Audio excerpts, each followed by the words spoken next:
Okay.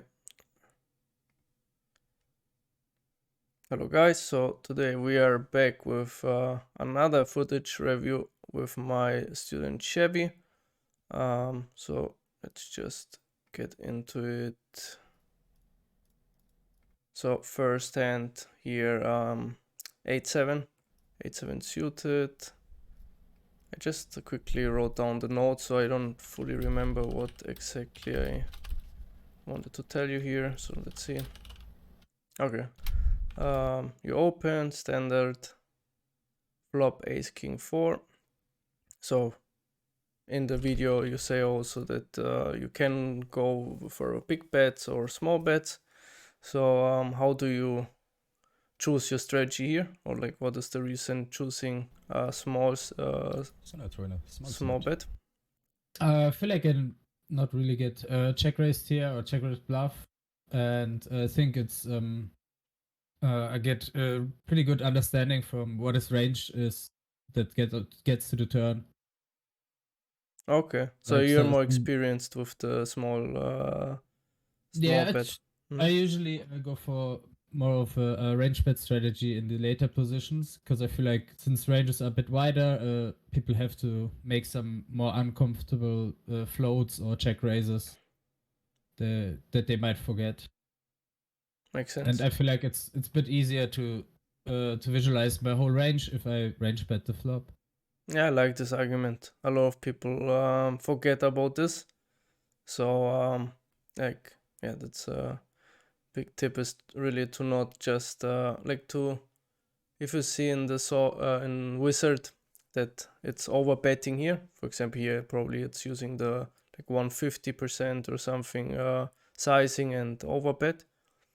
But the thing is, if you're not experienced and you study it well, then you can make big mistakes by the turn and river. And even if you study it very good, the thing is that you need also experience in how people are reacting versus it. So you cannot make such great assumptions of how people will react to it. So it's a bit hard to exploit from it and or like make assumptions and deviate. And yeah, you need to study it well to know what you're doing on turns and rivers. So I like the argument, just keeping it simple. If you feel like you get a bit, I don't know, in this like ABC poker, you get a bit bored, let's say, then I think this is also one of the spots you can start developing more like more this complicated strategies and just keeping your mind a bit engaged, let's say. But I like your argument. Going 1/3, knowing your range and keeping his range wider makes sense. So, what's the thought process behind barreling the turn? I feel like it's a reasonable combo. We unblock all his gut shots that can call the flop and fold on the turn. Mm-hmm. Like all the low gut shots and the high ones. I think 8-7 does a reasonable job. We could also check and delay, but I feel like it's okay to barrel. It's still a really good board for us, and I think it can't be too bad to push our nut advantage on this board. Mm-hmm. Yes. Yeah, I like it. The thought process behind it. I think this GTO proved that you keep barreling some of this like shitty low connectors. Yeah, we do a good job in unblocking the folding range and also blocking his. If you think ahead, like I like always to think ahead for certain river runouts.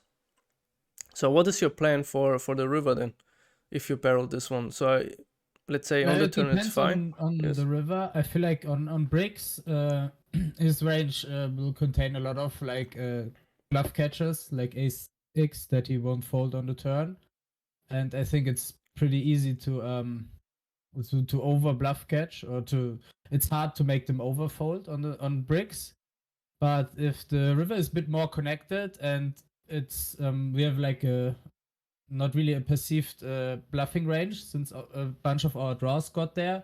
I can see myself bluffing again. Mm-hmm. So on a brick, you would give up? Yeah, probably. I feel like after the overbet, this range is quite strong, or at least it does not contain too many like snap folds.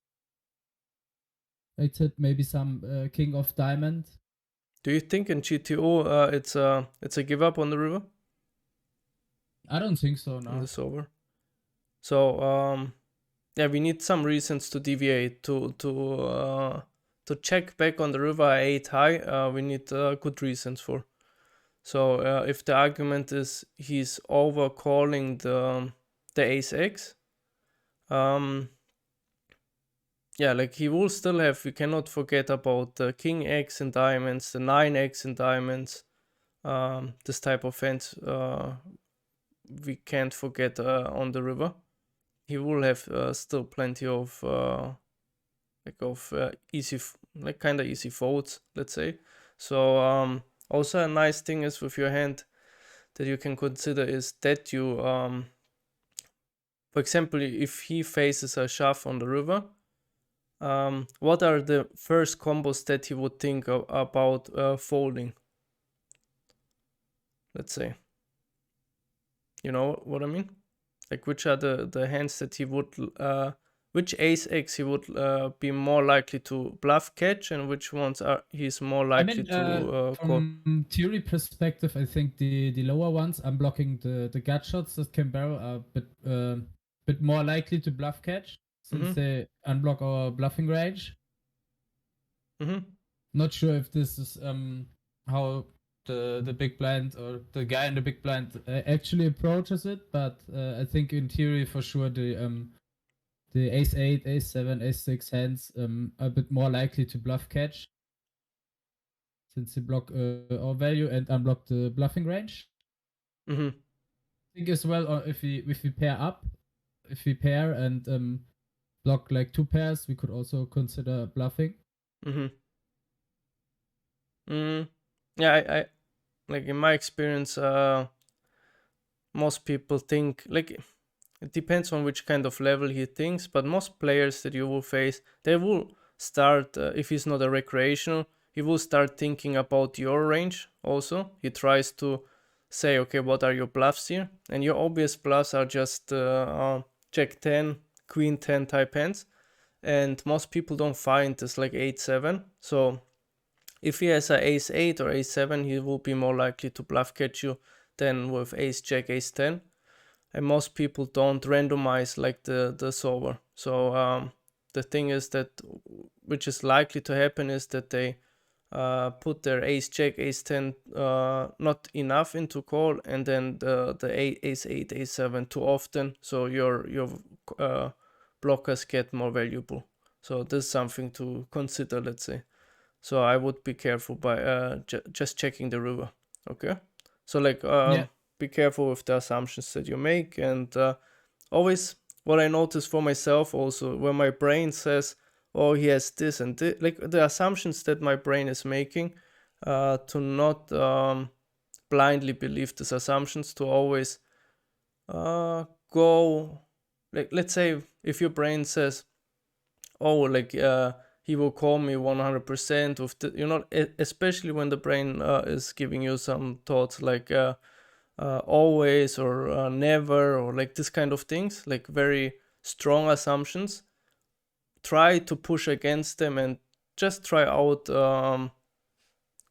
going against this like assumption, let's say. And you will, I think what will happen is that we get very surprised of how often we are actually wrong with this, like especially extreme assumptions. Okay, so and avoid like um yeah, making plays that are clearly not GTO. So like if it's a frequency play, for example, if this is a frequency check on the river, then it's not so bad, like then your assumption is maybe not hurting so much. But if it's full frequency, like never a check, then you need to be very careful. making a full frequency check here in a probably full frequency bet spot, we need to be careful. Here, multi-way, ace queen suited. I think it's a reasonable barrel unblocking all the. Yeah, I think mostly checking. Yes, so like Yeah, just guess we. checking, totally fine. There are two wrecks, so and they look quite nitty, so yeah, Just check a lot. very clear check. He took it. Turn is interesting. The Yeah, I thing, felt like Big Blind checked really fast, so mhm. I kind of discounted some crappy combos or like straights that could check raise me. Like is ace obviously good card for you or not obvious? It is, yeah. But So I think it would still at least think a bit about it. And it was like really fast check, if I remember correctly. I'm not sure about this, to be honest. Like if normally a lot of strength is or like if someone is very strong, he tries to disguise it with weakness, and a snap check looks very weak. So if it's a card that he would need to think about if it's good for you or not, or if it's like, you know, like if it's stabbed quite often or not, then I would be more behind your argumentation of like him being weak. But if something is pretty clear, like his brain will pick up very fast, like even unconsciously, he will see a ace and he don't need to think too much. And it's very, I would not read too much into the snap check here because it's too obvious. If it's a jack, if it's a queen, then more, yes, but the ace is too clear of a good card for you. I would imagine he still has like a big advantage here in trips, in straights. So I would be careful with, again, this like assumption. Okay. I just felt like he's not gonna check raise me too often, but if he's check raising, he's obviously probably quite strong. But I can see your point that it's quite easy to get. I'm also not sure how aggro he is. So like if he's like I don't, like at 100 200 the people get good enough that they realize, okay, on the ace that you will stab a lot, and if he has like a 5-3 hand, it's like he has a lot of obviously good check raise candidates, you know what I mean? It's like not difficult to bluff. So think like stabbing a lot and then thinking that he will not bluff enough, I think is again making quite a bit of assumptions that I'm not sure if I would in this spot I would think it's necessarily true. He has okay, many. so you would rather check, or is it still like indifferent what we do? I think I don't like that you bet a bit too big. So like you bet half pot. I would if I bet 1/3. And yeah, because he still has quite a bit of nut advantage, but mostly I would check again. Yes, I would check again. This time, I could still have. I would be a bit more careful, but I can see myself if I don't play my A game missing this and just betting. But I think it's here important to realize, and he has plenty of like natural check raises here, very easy check raises. And he couldn't put a lot of pressure on us, so you bet half pot. This guy calls on the button, and yeah, so the queen gets there. So your thought process, yeah, you just said like a half pot. So you was thinking, okay, your hand is probably worth half pot here against his range. So yeah, I feel like I want to choose a sizing where he still continues, where he's not thinking about folding like an ace-x. I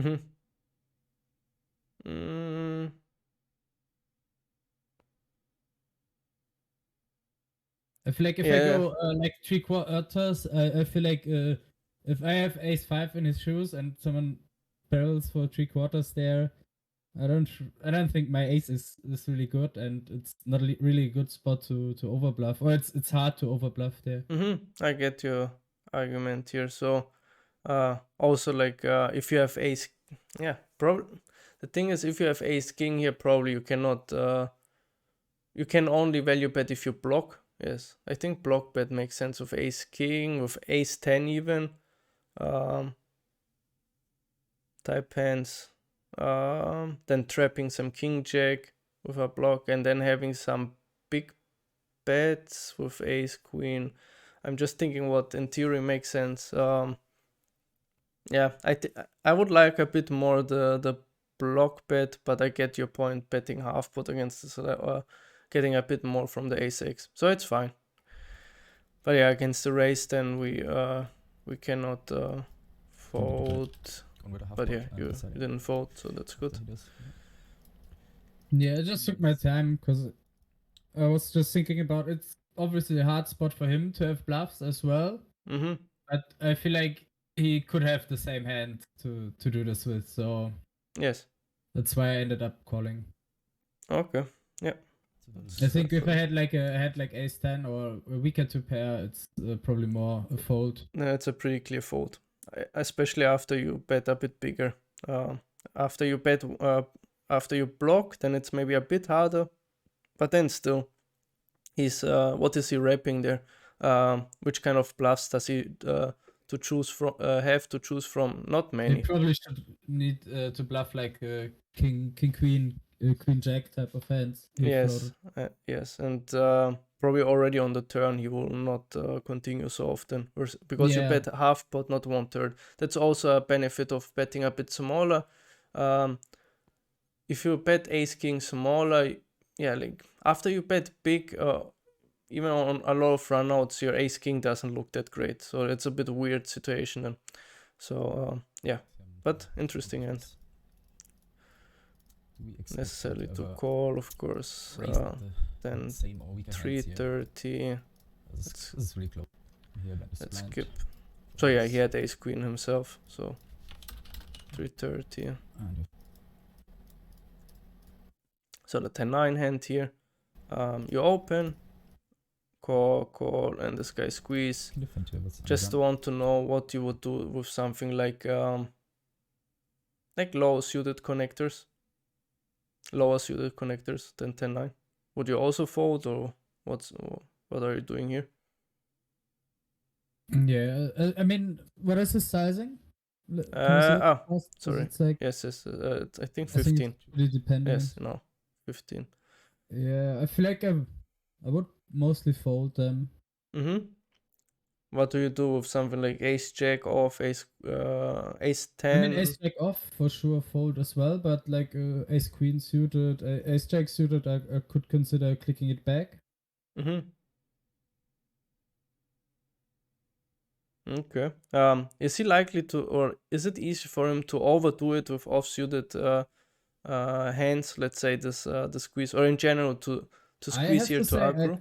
I myself I see myself squeezing quite aggro in these spots, Mm-hmm. but from what I saw, what the pool is doing, it felt like it's not that they overdo it that much, but Mhm. it's. I mean, if you're sitting there with ace queen, you probably want to rather squeeze than see a pot four ways. Yeah, like even like if you think about all these off-suited hands that are quite natural, good candidates to squeeze, especially with having recreationals here. Like king queen offsuit, even king jack offsuit, ace jack offsuit, ace queen offsuit. There are all hands that cannot, like if he's doing this too much with this regen, it's pretty easy here to do it too much here.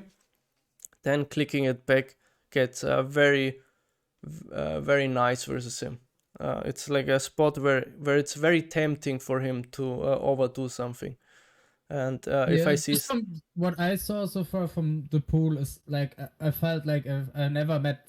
I mean, it's not always getting to showdown, but whenever I three bet or clicked it back or just called and saw a flop, I felt like their ranges are stronger from the showdowns I saw than like a king jack offsuit, for example. okay. It's just my read so far, but Yes. there are for sure some guys. I mean, if I find some light squeeze, there are for sure some guys that will find them as well. Mm-hmm. Just want to also say like that it's like very very interesting spot to like because of the recreationals. So always consider also this like dynamic of like having recreationals in there. If you have low pseudo connectors, I think clicking it back is totally fine. Because you even unblock then all this region that he can overbluff, which is quite interesting. If you have pockets, it's a nice call with the recreationals behind. You have weak players behind, so that's an interesting situation. But yeah, 10-9. 10-9 probably. Like if I have a note that he's a bit more aggro, then I could find here a click back. Okay, let's get this. And go myself a bit aggro.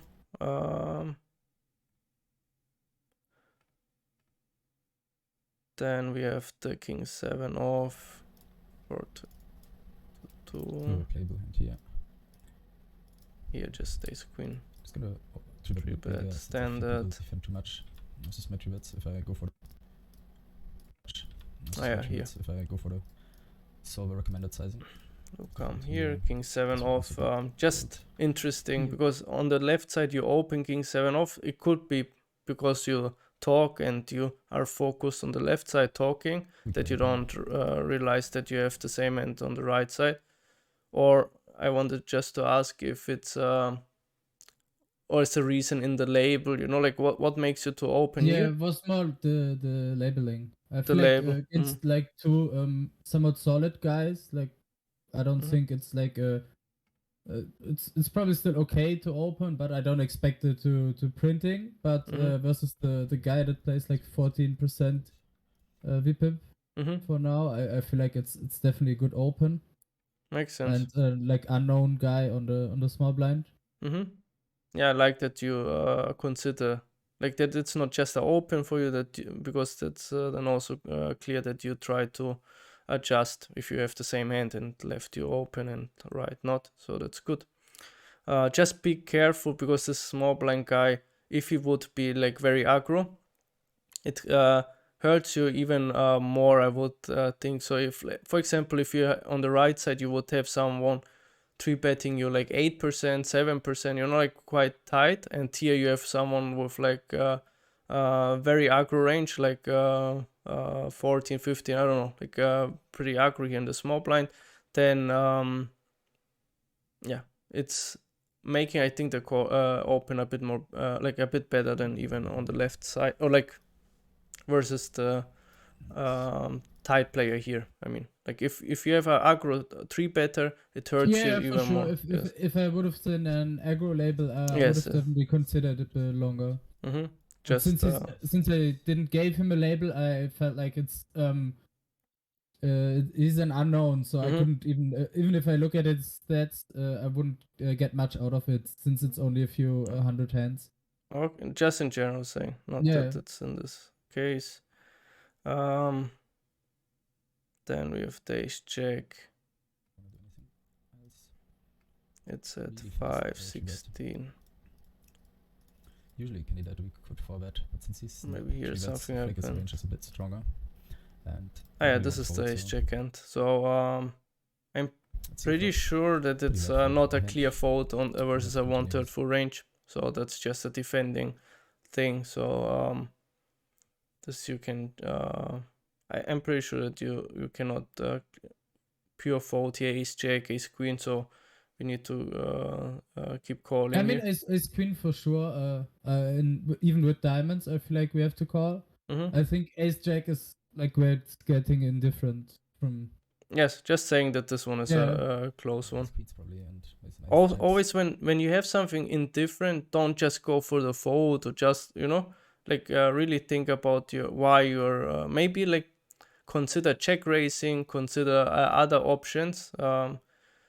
Think about exploitive reasons why you do so. Like if you have an exploitive reason why you want to full frequency fold, then it's fine. But like yeah, I didn't see any reason here to full frequency fold. If you think about it, it's like yeah, he will probably just play a 3-bet or fold strategy. He doesn't look necessarily super aggro or super tight. It's like he makes it quite small. So But without a backdoor. just It's fold, I guess.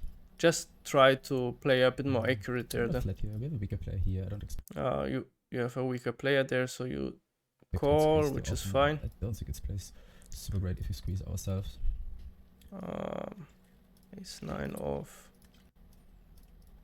Ace 9 off at 544. This was this one. This one, yeah, that's a call. Versus 2x. And this guy looks also on the weaker side with 33 VPIP. So just calling. Or even like if you think he's out of line, you can even 3-bet him. Versus But me, that's fine. that would be like a bit more extreme. So like just calling is Close. it's and totally go for a fine. tight fold. Mm, Here, let us blind. 639. The queen 8 hand.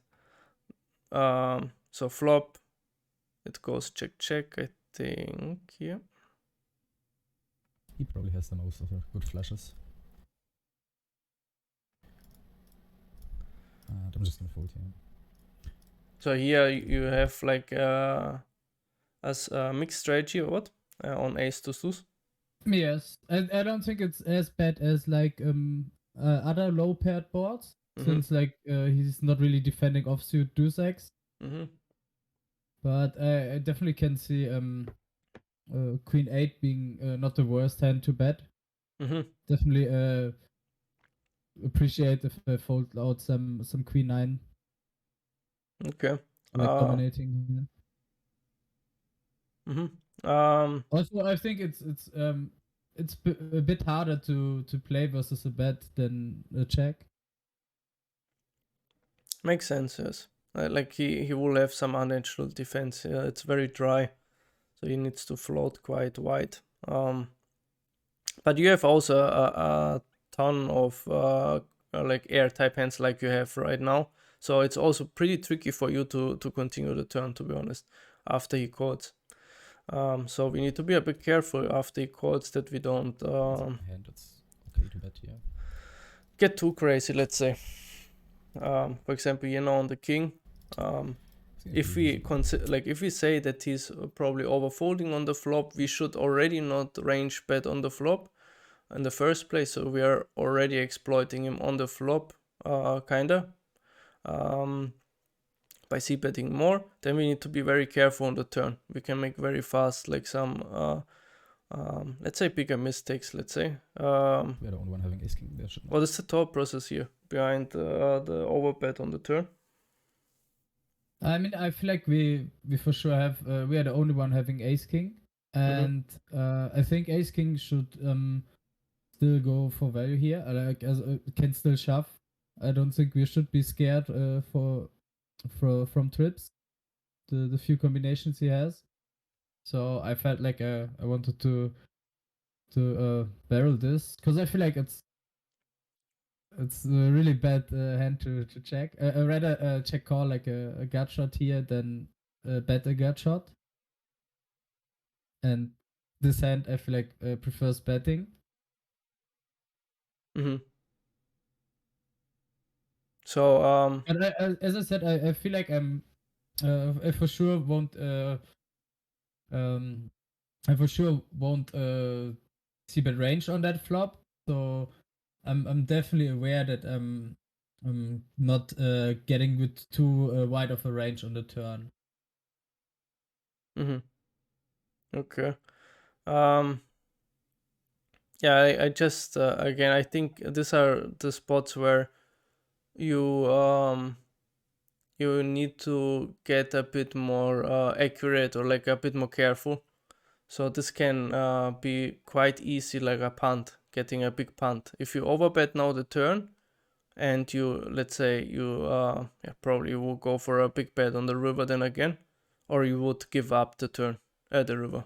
I think the plan is then to barrel on the river. The plan was to kind of shove the river probably. Yes. So that's why I said I feel like ace king has still 3 very big streets of value. And yeah. This argument of us having ace king is, I think, not enough to go just crazy with any kind of hand. So I would be quite careful here, especially after he overfolds the flop. Then you can to just check your frequencies a bit, or like it's not a. If I go so crazy, like because this is a pretty exploitive play, let's say. So the assumptions need to be quite pretty correct, let's say. So what is your assumption how often he needs to fold ace by the river when you shove? Probably quite frequently. Mm-hmm. I'm not sure if everyone makes that. So like if it's probably already, like if you look at the stack to pot ratio, then so like you bet 13. If he calls, it's 26. You have 36 in the pot and you have 105 behind, right? So Yes. kind of 3-1. So he needs to fall quite often if you shove. Yeah. So you already, like if he just calls probably 30-40% of the time, 50% of the time, you're like burning money. So can you really say like very very confident that they are not calling you here? Nah, You know? I can't. Yes. So I'm quite happy he folded, to be yes, honest. yes. I know this. I know myself this kind of things. When you're happy that they folded, you know, like you've often I should've- you know already. Oh, okay. I almost got myself into big shit, you know, because it's Yeah. we need to really, because it's like a snowball, you know. You start something and on the turn it's like the big thing. By over just the thing is when we are not careful, our mind kind of likes this excitement, right? Like it's more exciting to put all your money in the in on the river than just checking and giving up the turn. It like what is the more exciting way? Let's say it's probably the overbet turn and shove river, right? Yeah. So if your brain wants excitement, so like it's just about this dopamine. So if the brain kind of wants this excitement, if or the body, then it can come up with thoughts, or it will order your thoughts in a way that it will manipulate you into aggressive actions rather than the passive one. So for example, it of course it's like not stupid, let's say. So for example, here on the turn comes up a thought, oh, I have ace king, right? And he doesn't have ace king. If we are not careful, we just act out on this thought, but we don't consider all the other things. And of course, the brain comes up with this thought first, not, oh, like he's overfolding already turn, you know, flop, his range is strong, probably. All these thoughts are not coming first. It's coming, oh, I have ace king. So, and then you put yourself into a shit spot. So, this is, I think, something to be very careful and to catch yourself when you're looking at your thought process and which kind of thoughts are coming and which kind of thoughts are trying to manipulate you into like aggressive actions when there's clearly no like No reasoning. no for reasoning for it. It's just kind of like gambling, you know, like it's like sounds stupid, but yeah, it's just more Yeah, exciting, I right? agree. Yes, it's more quite, exciting. It's quite less exciting if I check fold the turn. Correct. Discipline. I think a big thing is that we need to have a lot of as poker players is a lot of discipline to not go for this like exciting plays, let's say. And some people are more prone to it than others. I would say you are more prone to the exciting way, but this is also connected with some positive sides because you're more likely to make creative plays, let's say. You know what I mean? So like Yeah. you try to attack, you're not so afraid to take capped ranges or to make this kind of plays. Other people are they're more conservative and they don't go for this place, but they also don't learn then from their mistakes, kinda. So you're able to make these mistakes, to get annoyed, to put yourself into shit spots, but because you put yourself into shit spots, you're able to learn more. So, but just be more aware of your thought process there.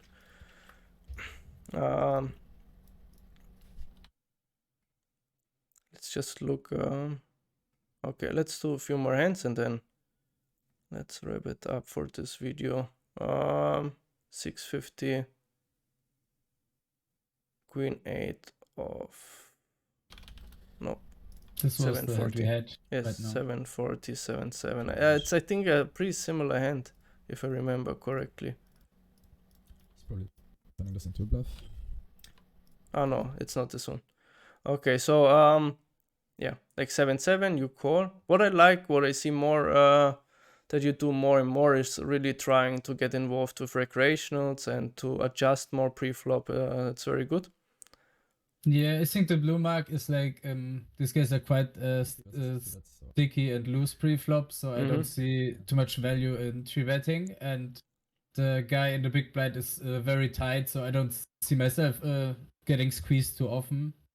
Maybe from the short stack in the small blind, but it's only 24 big blinds, so yeah, I like it. And also like yeah, that's a spot that probably no regular here really studied in depth, I would imagine, or like this playing out of position, right? Like if some guy calls in the button, most people have no clue what to do. It's mostly range checking on most boards, you know, like this. And you're in position, so you realize quite well your equity then, versus someone who doesn't really know what he's doing then out of position. You know your range quite well here, what you would call here, but he doesn't know what you're doing. So he's probably, from what I've seen. So you can use your skill or your edge more, let's say, in the spot. So that's also an argument for calling sometimes more here. And he checks. What is your thought process behind? Because you said you start turning it into a bluff. But what is the thought behind that? Why we do this? Because I think there are a lot of. I mean, he will play pre-face up. I feel like was the sizing. I feel like is a lot of people as well bet a lot of their strong hands. So I think the check is already a bit more capped. I don't see everyone using like a range check on these connected type of boards if they get flat in position. And I felt like my hand has not that much showdown value versus his opening range. And I think I can turn my hand into a bluff on a lot of turns or rivers. Do you think in if you would put this spot now with your range that you have here in that spot, his range, do you think this would be a bet sometimes, your hand? I think if exploitative, if we won the bet, we would have already started way bigger in GTO.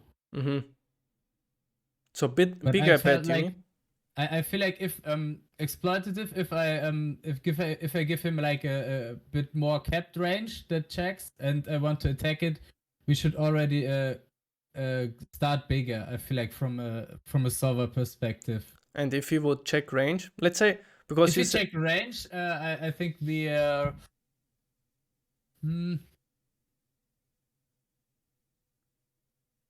I think it could go either way, probably. But let's go to GTO, because I would recommend you to really start with like a solid thought, like a solid foundation, and then try to deviate, you know, and watch out for your assumptions. So first assumption here that we make is that he's probably not always checking range here, but like I have the experience that most people still have this like range check. It's a pretty easy and common strategy, this range check. and it's a board where it's clearly favorable for you, like very clearly. So making the assumption that he will bet his strong hands here and check weak, I think is too much. So I would go rather with the assumption that he's, I think it comes closer to reality that he's range checking. And this is, I think, also accordingly to what he should do in GTO.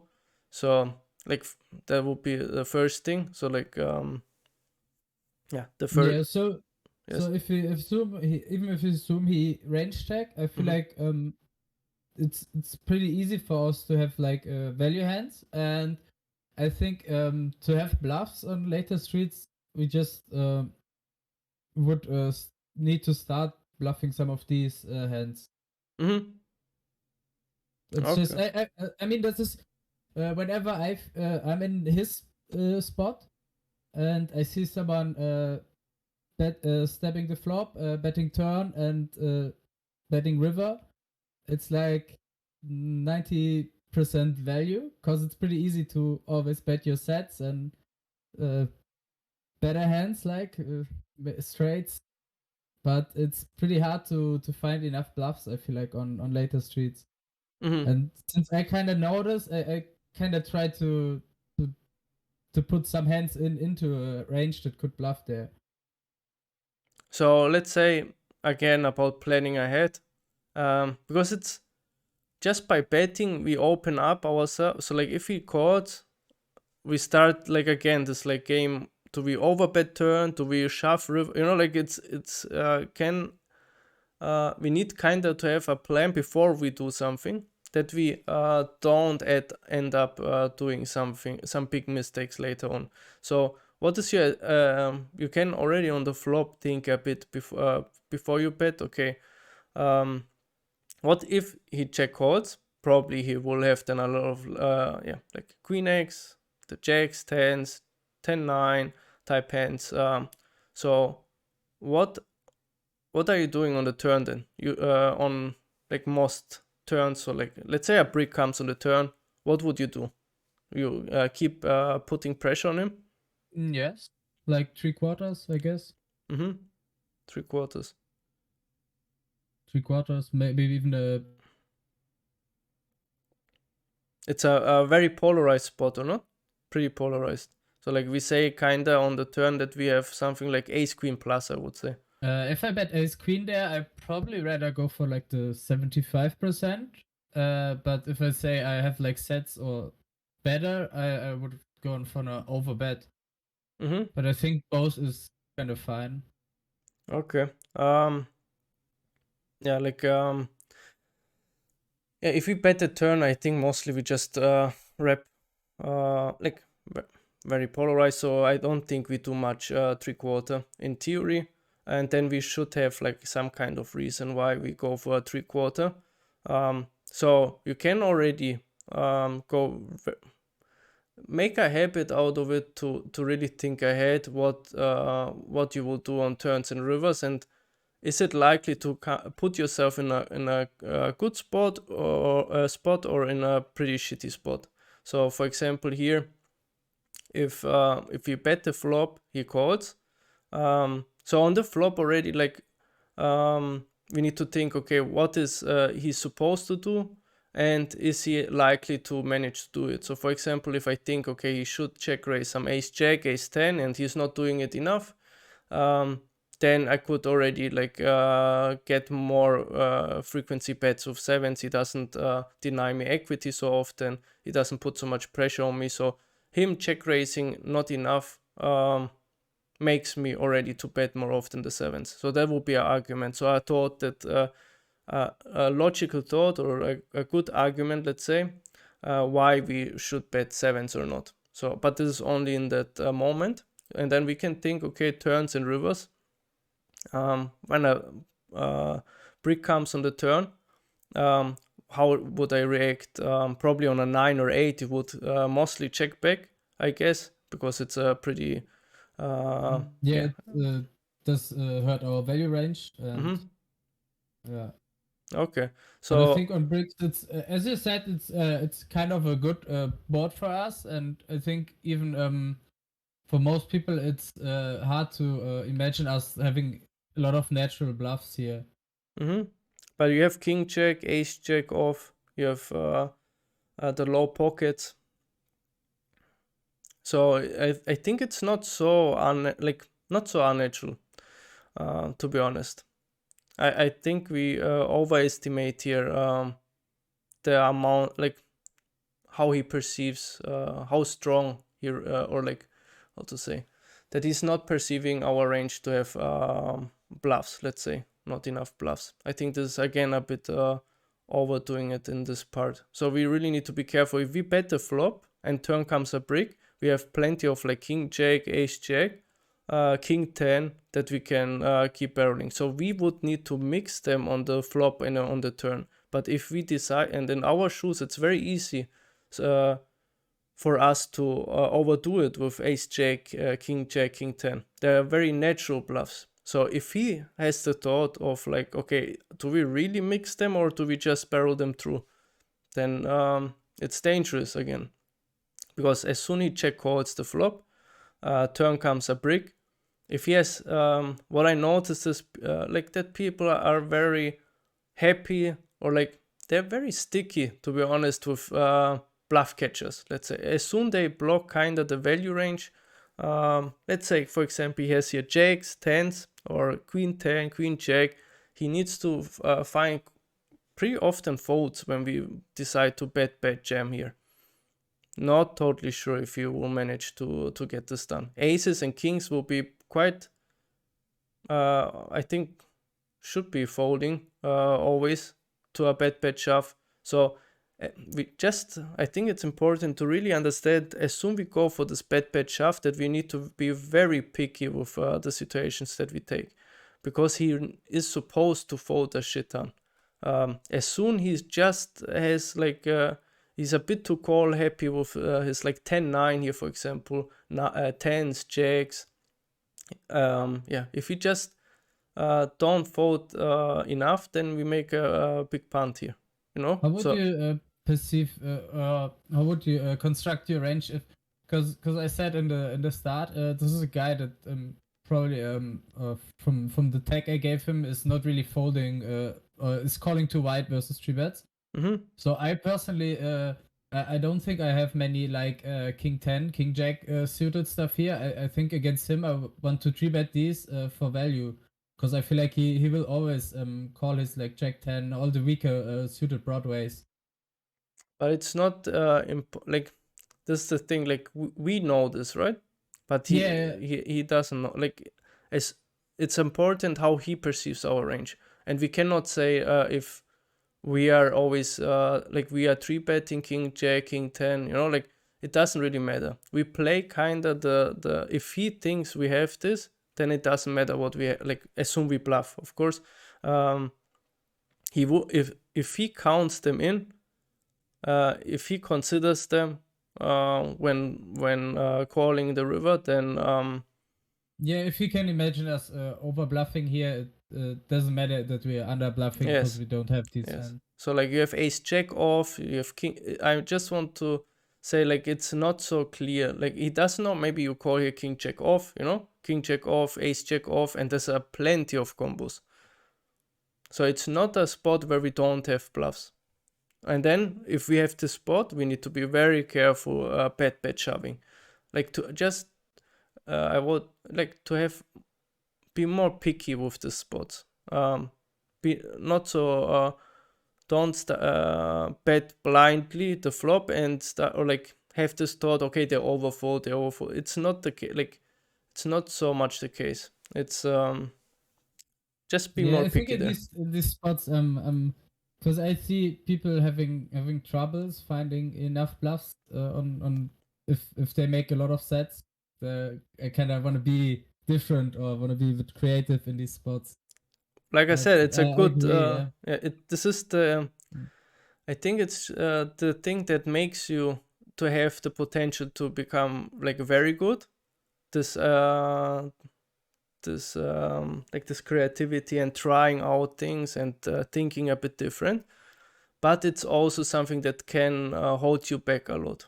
So just you just need to find the balance there. Okay. Yeah, and There's get the with big thing. experience in Yeah, which spots. just experience and looking through a lot of spots, getting more picky, more organized, let's say there.